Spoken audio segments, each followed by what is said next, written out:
मंच पर उपस्थित जम्मू कश्मीर के भैया मीडिया वाले सेट हो कर बैठ जाओ, मैं यहीं खड़ा रहकर बोलने वाला हूँ, चिंता मत करो। मुझे जरा सबके साथ नजर मिलाने का मौका मिल जाए। प्लीज बैठ जाइए, या तो कुछ लोग इस और आ जाइए।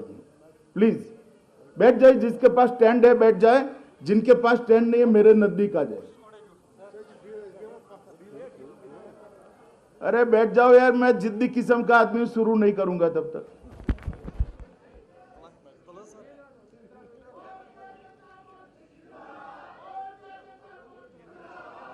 मंच पर उपस्थित, बैठ जाओ भैया बैठ जाओ। मंच पर उपस्थित श्रीमान मनोज सिन्हा जी, जिन्हें सच्ची लगन से जम्मू कश्मीर में बदलाव लाने का प्रयास किया है, और मैं जरूर कहना चाहूंगा कि सफल प्रयास किया है, उनको बहुत बहुत सफलता मिल रही। मंत्रिपरिषद में मेरे साथी इसी सूबे के नेता डॉक्टर जितेंद्र सिंह जी, और आज के कार्यक्रम की रूह जिसको कह सकते हैं, ऐसे घाटी में बसे मेरे प्यारे भाइयों और बहनों को मैं प्रणाम करता हूं। मैं आज यहां पर आया हूं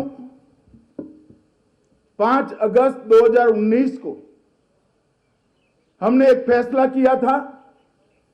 वो फैसले के बाद पहली बार आया हूं, और मैं आपको बहुत भरोसे से कहना चाहता हूं कि मोदी जी के नेतृत्व में जम्मू और कश्मीर और विशेषकर घाटी के अंदर विकास के नए युग की शुरुआत हुई है। इसकी अनुभूति तो आपको होती है। मैं आपको विश्वास दिलाना चाहता हूं 2024 तक आपको इसका अंजाम ही बहुत खूबसूरत देखने को मिलेगा। कश्मीर का चहुमुखी विकास हो, यह मोदी जी की दिल की इच्छा है। विकास की बात करने ही मैं आया हूं, मगर मैं उसके पहले मेरे मन की बात भी थोड़ी कहना चाहता हूं। मुझे बहुत ताने सुनाए गए हैं, बहुत कोसा गया है, बहुत कड़े कड़े शब्दों में मेरी निंदा की गई। मैं आज आपके साथ मन खोलकर बात करना चाहता हूं, इसीलिए ना बुलेट प्रूफ है ना कोई सिक्योरिटी है, मैं आपके सामने ऐसे ही खड़ा हूं। मित्रों, आज ही मैंने अखबार में देखा, फारूक साहब ने मुझे सलाह दी है कि भारत सरकार पाकिस्तान से बातचीत करे। अब खैर बड़े अनुभवी व्यक्ति है, मुख्यमंत्री रहे सूबे के, उनकी सलाह है, मगर मैं फारूक साहब को कहना चाहता हूं और आप सबको विशेष करना चाहता हूं, बात करनी है तो मैं मेरे घाटी के भाइयों और बहनों के साथ बात करूंगा, घाटी के युवाओं के साथ। मैं क्यों ना बात करूं आपसे? हम चाहते, बहन जी बैठ जाइए, बैठ जाइए। हम चाहते हैं कि हम आपके साथ बात करें। इसीलिए मैं जब युवाओं से बात कर रहा था, मैंने कहा था कि मैं घाटी के युवाओं के साथ दोस्ती करना चाहता हूं। मेरा हाथ मैंने घाटी के युवाओं के साथ दोस्ती का लंबा किया है, और मुझे भरोसा है कि हमारे नियत में कोई खोट नहीं, हमारे मन में कोई बुरा भाव नहीं है। घाटी का विकास, जम्मू का विकास और नए बने लद्दाख का विकास एकमात्र पाकीजा मकसद के साथ एक कदम उठाया गया है। और मैं आपको कहता हूं कि 2024 के पहले कश्मीर को जो चाहिए था वो आपकी नजर के सामने होगा। मित्रों, मोदी जी के दिल में कश्मीर बसता है। जब भी बात करते हैं तो वो कहते हैं कि सारी योजनाएं ठीक से पहुंच रही या नहीं पहुंच रही। मैं और मनोज जी भी संयुक्त रूप से जब मिलते हैं, वो पूछते हैं कि सारी योजनाओं का लाभ भारत के बाकी राज्यों की तरह जम्मू कश्मीर में पहुंचता है नहीं पहुंचता। मित्रों, आज मैं विकास की बात बाद में करूंगा, मगर एक विश्वास आपको दिलाना चाहता हूं दिल में से खौफ निकाल दीजिए, डर निकाल दीजिए। कश्मीर की शांति और विकास की यात्रा को कोई खलल नहीं पहुंचा सकता। आप भारत सरकार पर भरोसा कर सकते हैं, हम पर भरोसा कर सकते हैं। और ये विकास यात्रा को खलल पहुंचाने वाले, उनका मकसद साफ नहीं, उनकी नीयत भी साफ नहीं है। मुझे कहते हैं 5 अगस्त के बाद कर्फ्यू क्यों लगाया, इंटरनेट क्यों बंद करा, कश्मीर के युवाओं को गुमराह करते हैं। मैं आज इन सबको जवाब देना चाहता हूं। आप भी मेरे सामने बैठे हैं। ये कश्मीर की आवाम, कश्मीर की जनता इतना ही अधिकार रखती है जितना इस देश पर मेरा अधिकार है, उतना ही आपका अधिकार है। आप मुझे बताइए, 5 अगस्त के बाद इंटरनेट बंद न करते, अगर कर्फ्यू न लगाते, तो युवाओं की भावनाओं को भड़काकर जो स्थिति होती, इसमें कौन मरता? कौन मरता? कश्मीर का युवा मरता। हम नहीं चाहते थे कि कश्मीर के युवा पर किसी को गोली चलानी चाहिए, गोली चलानी पड़े। ये लोग समझे न समझे, ये 3 परिवारों ने यहां 70 साल तक शासन किया है।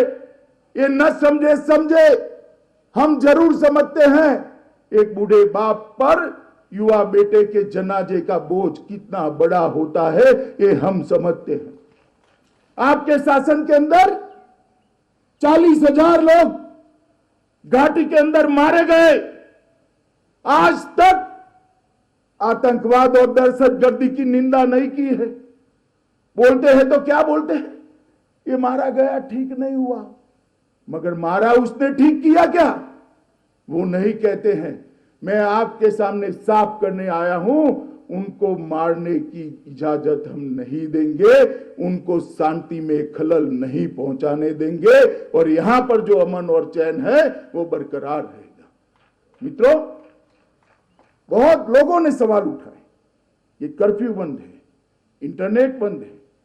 बहुत लोगों ने सवाल उठाए कि धारा 370 जाने के बाद घाटी में कश्मीरियों की जमीन छीन ली जाएगी। ये सारे तहसील पंचायत के मेंबरान बैठे, जिला पंचायत के मेंबरान बैठे हैं, सरपंच साहब बैठे हैं, आप लोग बैठे हैं। आप अपने अपने गांव में जाइए और पूछिए, भैया कितनी जमीन चली गई? 2 साल हो गए, कितनी जमीन चली गई? ये झूठ फैलाते। अगर आए आपके गांव में आपको मिलने के लिए, तो बताना कि मेरे गांव में तो जमीन नहीं गई। भाई आप कहते थे क्या हो गया? ये सच नहीं। मित्रों, ये विकास को बांध कर रखना चाहता है, अपनी सत्ता को बचा कर रखना चाहता है। 70 साल से जो भ्रष्टाचार किया है उसको चालू रखना चाहते हैं। मनोज जी ने 20,000 से ज्यादा लोगों को नौकरी दे दी, चाहे सेंट्रल पैरामिलिट्री फोर्स हो, जम्मू कश्मीर पुलिस हो, सेना हो या जम्मू कश्मीर प्रशासन हो। आज भी 6,000 लोगों को यहां से नौकरियां मिलने वाली। मैं आपको दावे से कहता हूं, ना एक भी सिफारिश हुई है, ना एक भी व्यक्ति को पैसा देना पड़ा है। ये जो जमाना था ना अपने आसपास वालों को नौकरी देने का, वो जमाना समाप्त हो गया है। जिसमें कौवत है, जिसमें मेरिट है, जिसके अंदर दम है, जो अपनी जवानी कश्मीर के विकास के लिए लगाना चाहता है, उसको नौकरियां मिल रही। मगर उनके पेट में दर्द हो रहा है कि हमारी सिफारिश के बगैर भला किसी को नौकरी मिले, हमारी सिफारिश के बगैर कोई क्लार्क बन जाए, कोई शिक्षक बन जाए, कोई कांस्टेबल बन जाए। ये कैसे हो सकता है? मैं कहना चाहता हूं जनाब, अब ऐसे ही होने वाला है। अब ये 3 परिवारों का जो इस प्रकार से आपने भ्रष्टाचार का शिकंजा करा सारा, ये नहीं चलने वाला। मित्रों, मैं अभी ढेर सारे सूफी संतों को मिलकर आया हूं। सूफीज्म मध्य एशिया और ईरान से कश्मीर के रास्ते से हिंदुस्तान में आया था। कश्मीर ने पूरे भारत को सूफीज्म की भेंट दी है। और मैं आज इसीलिए लेट हो गया, मैं इनके साथ बैठकर आया हूं। मैं आपको बताता हूं कि मैं एक आशा की ज्योति देखकर आया हूं। मेरे मन में बहुत आशा जगी है कि जम्मू कश्मीर के अंदर हमेशा के लिए शांति हो सकती है। और इसीलिए मैं आज कश्मीर के युवा को भी अपील करने आया हूं, जिन्होंने आपके हाथ में पत्थर पकड़ाए थे, इन्होंने क्या भला किया? जिन्होंने आपके हाथ में हथियार पकड़ाए थे, उन्होंने क्या भला करा? ये पाकिस्तान की बात करते हैं। पाक ऑक्यूपाई कश्मीर नजदीकी है, वहां पूछिए गांव में बिजली आई है, अस्पताल है क्या, मेडिकल कॉलेज बन रहा है क्या, गांव में पीने का पानी आता है क्या, बहनों के लिए शौचालय बना है क्या? जरा तुलना तो कर दीजिए। कुछ नहीं हुआ है। और ये लोग पाकिस्तान की बात करें। मैं आपको कहने आया हूं कि भारत के अंदर इतना ही अधिकार आपका है जितना अधिकार भारत के किसी भी नागरिक का भारत पर है। विकास पर, भारत सरकार के खजाने पर आपका इतना ही अधिकार है जितना भारत के हर नागरिक का है। और ये भरोसे के साथ कश्मीर के लोगों ने विकास की ये प्रक्रिया को आगे बढ़ाना है। मित्रों, 3 परिवारों ने 70 साल शासन किया। सारे मेंबरान बैठे हैं, पंचायत के सरपंच साहिब बैठे हैं, यहां पर तालुका पंचायत के मेंबर्स बैठे हैं, जिला पंचायत के बैठे हैं, ब्लॉक के अध्यक्ष बैठे हैं, जिला पंचायत के अध्यक्ष बैठे हैं। मैं पूछना चाहता हूं, जो लोग हमें सवाल पूछते हैं उनको, 70 साल तक कश्मीर के युवाओं को पंच सरपंच बनने का, कश्मीर की माता और बहनों को तालुका पंचायत और जिला पंचायत में चुनाव लड़ने का अधिकार आपने क्यों नहीं दिया था? 70 साल तक 87 विधायक, 6 सांसद लेकर आप बैठे, वो भी आपके इर्द गिर्द के लोगों को बनाया। उनको डर लगता था कि आज सरपंच बना है, कल तहसील पंचायत में जाएगा, तहसील पंचायत में गया है वो जिला पंचायत में जाएगा, जिला पंचायत में गया है वो उनकी सिफारिश के बगैर विधायक बनेगा, और जो विधायक बना है वो मुख्यमंत्री भी बन सकता है। अगर भला आप में से कोई मुख्यमंत्री बनता है तो उनके परिवार का क्या होगा, मुझे बताइए। तो आज 30,000 लोग ये लोकतंत्र के माध्यम से कश्मीर के अंदर कश्मीर की जनता के चुने हुए प्रतिनिधि बने हैं। और मैं कश्मीर के युवाओं को कहना चाहता हूं कि आप इस लोकतांत्रिक प्रक्रिया से जुड़िए, जो सालों से रोक कर रखी थी वो लोकतांत्रिक प्रक्रिया को आप आगे बढ़ाइए। आप भी विधायक बन सकते हो, आप भी लोकसभा के मेंबर बन सकते हो, आप भी भारत सरकार में मंत्री बन सकते हो, आप भी जम्मू कश्मीर के मुख्यमंत्री बन सकते हो। आपको कोई नहीं रोक सकता। 70 साल से इस लोकतंत्र को रोक कर बैठे थे। मोदी जी ने लोकतंत्र को गांव तक पहुंचा है, घर तक पहुंचा है। आज बेखौफ सबने वोट डाले, 98% 70% वोटिंग हुई और सारे लोग आज अपना काम कर रहे हैं। आरक्षण का फायदा मेरे पहाड़ी भाइयों को कभी नहीं मिलता था, अब उनको मिलने लगेगा। मैं आपको पूछने आया हूं, 70 साल तक कश्मीर घाटी की हर माता के घर में गैस का सिलेंडर पहुंचा था? भाई सच बताना, पहुंचा था? जोर से बोले, पहुंचा था? मैं आपको कहता हूं, हमने प्रयास किया है हर घर में गैस का सिलेंडर पहुंचे। कोई छूट गया है तो टोल फ्री नंबर है प्रशासन का, फोन करिए, 24 घंटे में गैस का सिलेंडर पहुंचा दिया जाएगा। आज जम्मू कश्मीर के हर घर में गैस का सिलेंडर पहुंचा है। जम्मू कश्मीर के हर घर में बिजली पहुंचाने का लक्ष्य रखा है। बिजली पहुंच रही है। बच्चे को रात को ठंड में अगर अपने घर में बैठकर अपने एग्जामिनेशन की तैयारी करनी है तो कोई रोक टोक नहीं है। गरीब का बच्चा भी अपने एग्जामिनेशन की तैयारी कर सकता है। ये क्यों नहीं हुआ 70 साल तक? किसने रोका था? कैसे करते एक साल में 6 महीना तो इंग्लैंड में चले जाते थे या नहीं जाते थे? जोर से बोले, जाते थे या नहीं जाते थे? मनोज जी कल करवा चौथ थी, कल भी नहीं गए।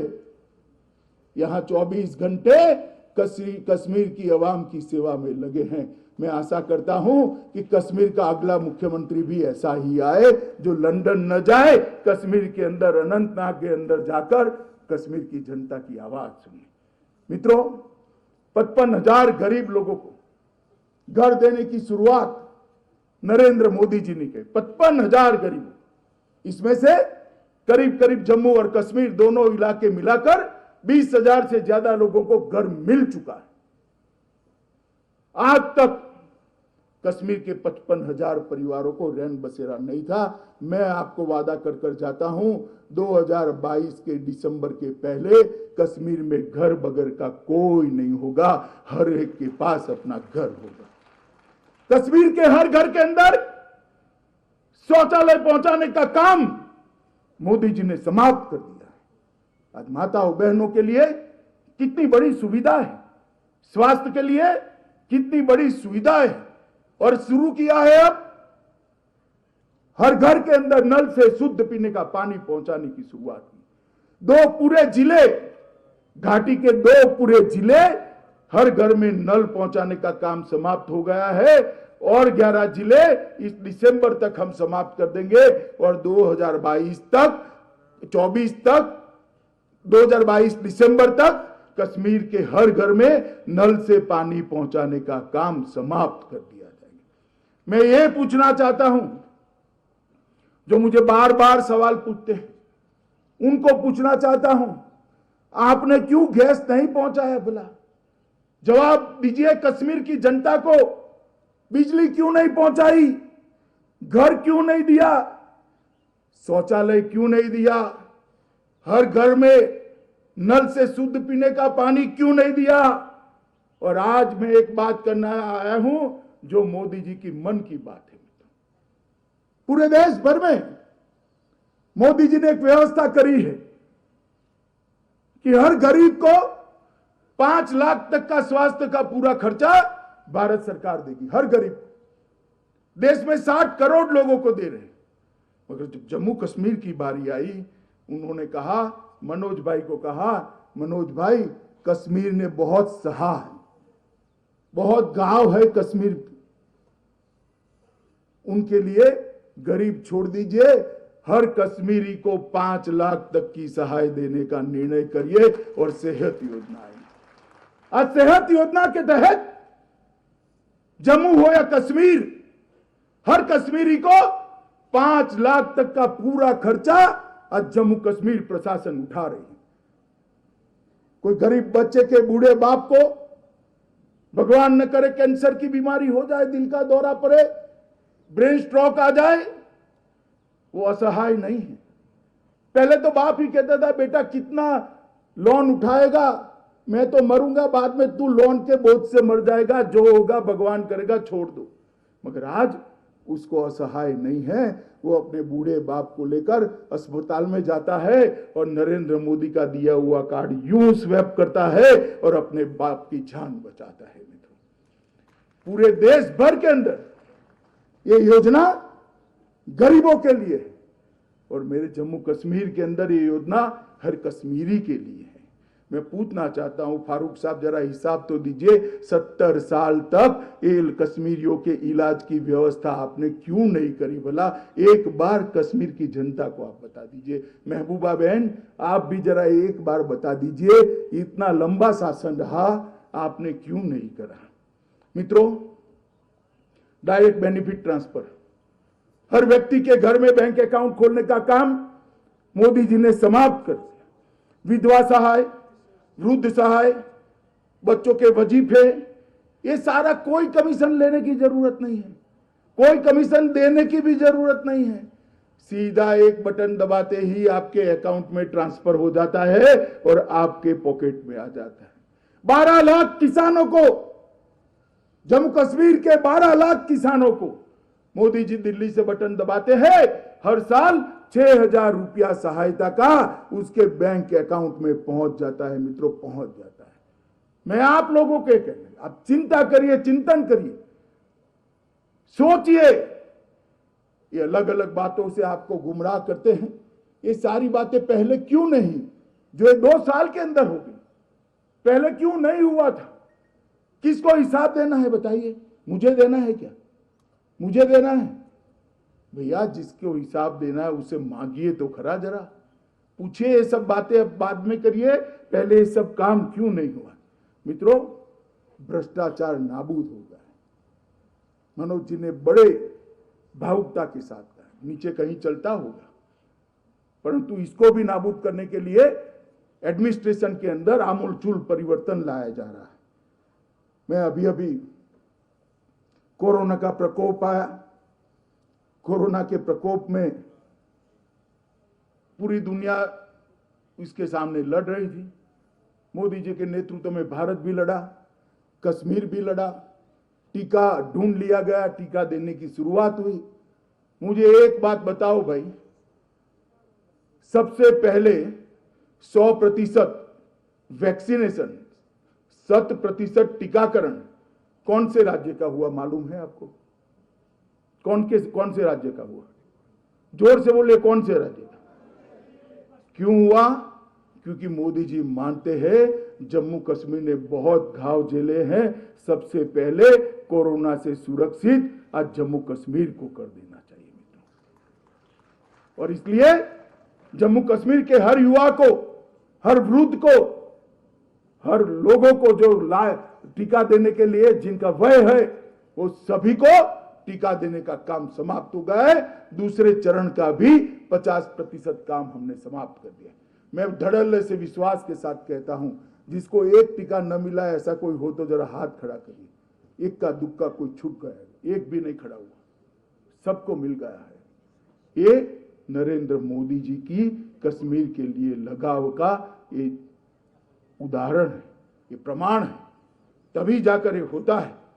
पर्यटन, ये सारी बात करते थे, 40,000 लोग मारे गए, दहशतगर्दों के खिलाफ आवाज नहीं उठाई।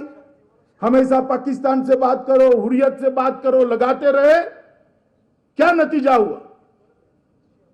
घाटी का पर्यटन समाप्त कर दिया था। मैं आपको बताता हूं, मार्च 20 से मार्च 21 के बीच में 1,31,000 पर्यटक देश के और विदेश के जम्मू कश्मीर के अंदर आए हैं। वो देश के आजाद होने के बाद सबसे बड़ा आंकड़ा है। और जो शांति को खलल पहुंचाते, उनका मकसद क्या है? यहां उद्योग न लगे, यहां टूरिज्म न बढ़े, यहां का युवा बेरोजगार रहे और बेरोजगार होकर उनके बताए रास्ते पर हाथ में पत्थर उठाता रहे।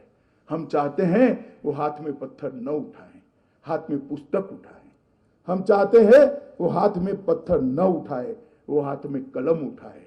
हम चाहते हैं वो हाथ में हथियार न उठाए, वो हाथ में कल पुर्जे जोड़ने के साधन उठाए और अपने जीवन को बनाए। देश भर के अंदर जिस प्रकार का विकास का माहौल है, इससे भी ज्यादा विकास जम्मू कश्मीर का हो, इसलिए ढेर सारी योजनाओं को आज ही हम यहां से घोषित करने वाले हैं।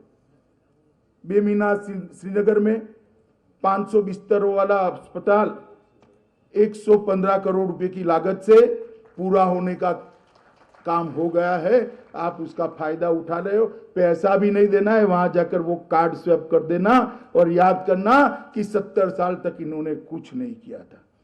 मेडिकल कॉलेज कुपवाड़ा का, हंदवाड़ा का, आज ही मेडिकल कॉलेज यहां से ही उसका शिलान्यास हो रहा है। मित्रों, इतने साल के अंदर इन 3 परिवारों के शासन रहा, 5 मेडिकल कॉलेज बनाए थे। 2 तो राजा साहब बनाकर गए थे, 3 इन्होंने बनाए। कितने बनाए जरा बोलो भाई, ठंड है मगर बोलना पड़ेगा। कितने बनाए? मोदी जी ने ये 2 साल के अंदर 7 मेडिकल कॉलेज बनाने का काम पूरा कर दिया है। मनोज जी सुधार कर रहे थे, 3 ही बनाए। तो राजा साहब का 2 निकाल दो तो उन्होंने 1 ही बनाया। मगर मित्रों, 500 युवा यहां से डॉक्टर बनते थे, 500, और फिर पाकिस्तान पढ़ने भेजते थे।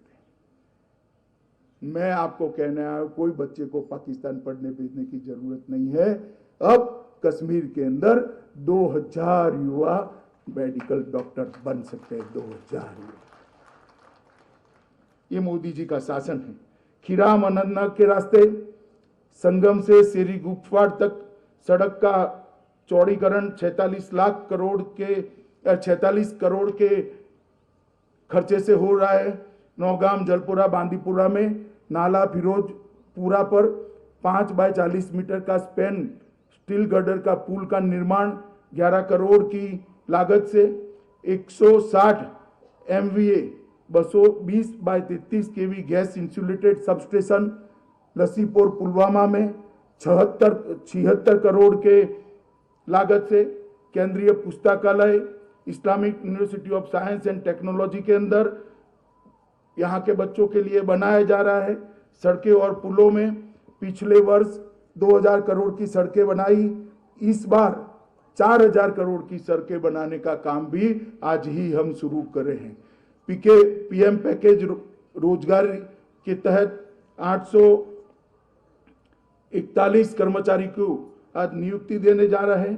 पंचायत लेखा सहायक में 2000 लोगों को आज नियुक्ति देने जा रहे हैं। तेजस्विनी के तहत 2000 युवा महिलाओं को कौशल प्रशिक्षण योग्यता और स्थानीय परिस्थिति के अनुकूल उनको कौशल प्रशिक्षण के लिए चयनित किया गया है। वन अधिकार के पट्टे भी दिए जा रहे हैं। एक क्रिकेट, फुटबॉल और बास्केटबॉल की ट्रॉफी, रोलिंग ट्रॉफी शुरू की है। इसके लिए LG साहब ने 15 करोड़ रुपया लगाया। मेरा कश्मीर के युवाओं को एक निवेदन है, क्यों भारत की टीम के अंदर, क्रिकेट टीम के अंदर कश्मीर से कोई युवा न हो गई। कश्मीर के युवा में बहुत कुव्वत है। ये ट्रॉफी जो शुरू हो रही है, इसका उपयोग कर आप कश्मीर के युवाओं को इन खेलों से जोड़ने का काम करिए। आज मित्रों एक बहुत बड़ा कार्यक्रम हो रहा है शुरू।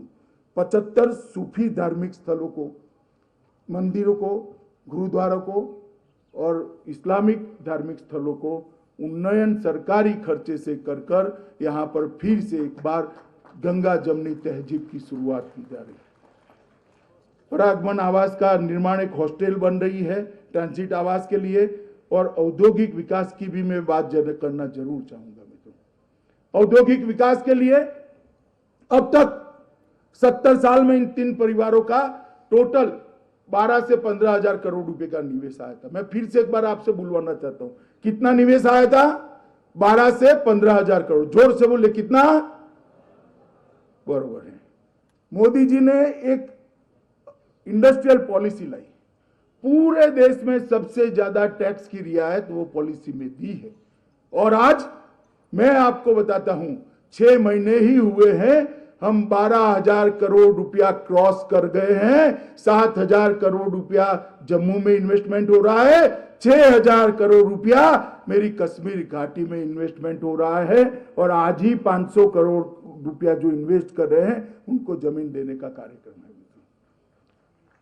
आपको मैं कह कर जाता हूं, 2022 आते आते जम्मू कश्मीर के अंदर 50,000 करोड़ से ज्यादा रुपये का इन्वेस्टमेंट जमीन पर आएगा, और 5 लाख बच्चों को इसमें से रोजगारी मिलेगी मित्रों। 5 लाख बच्चों को, और आपके आंख के सामने होगा, आप देख पाओगे, क्योंकि कोई छुपा कर कुछ हो नहीं सकता मित्रों। इसके अलावा मैं थोड़ा पूछना चाहता हूं, ये 70 साल तक 3 परिवारों ने शासन दिया। उन्होंने क्या दिया? मैंने आगे कहा, 87 विधायक, 6 सांसद और 3 परिवार। मोदी जी ने क्या दिया? 30,000 चुने हुए नुमाइंदे दिए। पुलवामा में दहशतगर्दों का वो था, पुलवामा में 2000 करोड़ की लागत से एम्स बन रहा है मित्रों, एम्स बन रहा है पुलवामा में 2000 करोड़ की लागत से। मित्रों, युवाओं के लिए कॉलेज बंद थे, पत्थरबाजी थी। आज लगभग 900 करोड़ की लागत से IIT, नीट, ये सारी चीजें आ रही हैं, और मित्रों, मैं आपको बताना चाहता हूं कि सुरक्षा के संबंध में भी दहशतगर्दी पर बहुत बड़ा काबू बना लिया गया है। मित्रों, यहां 2 एम्स आए हैं, एक IIT आई है, नीफ्ट आया है, मेडिकल कॉलेज आए हैं, एक सोलार ग्रिड आई है, डिस्ट्रिक्ट हॉस्पिटल रियासी में बना है, इंडस्ट्रियल एस्टेट बन रहे हैं, ढेर सारे विकास के काम आज आगे बढ़े हैं। और मुझे भरोसा है मित्रों, जम्मू कश्मीर देखते देखते देखते ही, मेरी बात ध्यान से सुनिएगा, जम्मू कश्मीर देखते देखते देखते देश का सबसे विकसित सूबा बनने वाला है। मित्रों, सबसे विकसित सूबा बनने वाला है। मैं आज आप लोगों को कहने आया हूं, मोदी जी यहां पर विकास के काम को आगे बढ़ाना चाहते हैं। क्या घाटी का युवा, कश्मीर का युवा मोदी जी के इस काम में साथ देने के लिए तैयार है? भाई मुझे बताओ, आप लोग मोदी जी के साथ जुड़कर विकास करने के लिए तैयार हो? पीछे से आवाज नहीं था, जोर से बोलो, तैयार हो? हम युवाओं को गुमराह नहीं होने देंगे, तैयार हो? उनके हाथ में पत्थर नहीं रहने देंगे, तैयार हो? मित्रों, यही जज्बा जम्मू कश्मीर का विकास करेगा। ना कोई सरकार कर सकती है, ना गवर्नर साहब कर सकते हैं, ना मैं कर सकता हूं। जम्मू कश्मीर का विकास, घाटी का विकास मेरी घाटी की आवाम और घाटी का युवा ही कर सकता है। मैं बड़े मन से आया हूं, मैं घाटी के लोगों के साथ मन खोलकर कहने आया हूं कि घाटी के अंदर नए युग की शुरुआत करने की समय आ गया है। दकियानुसी बातों से बाहर निकली।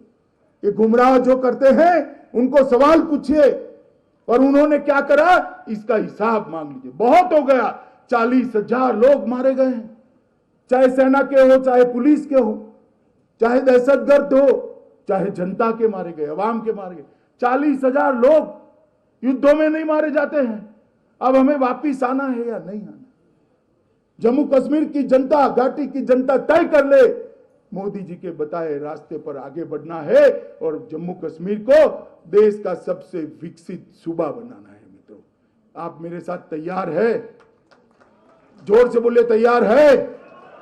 तैयार है?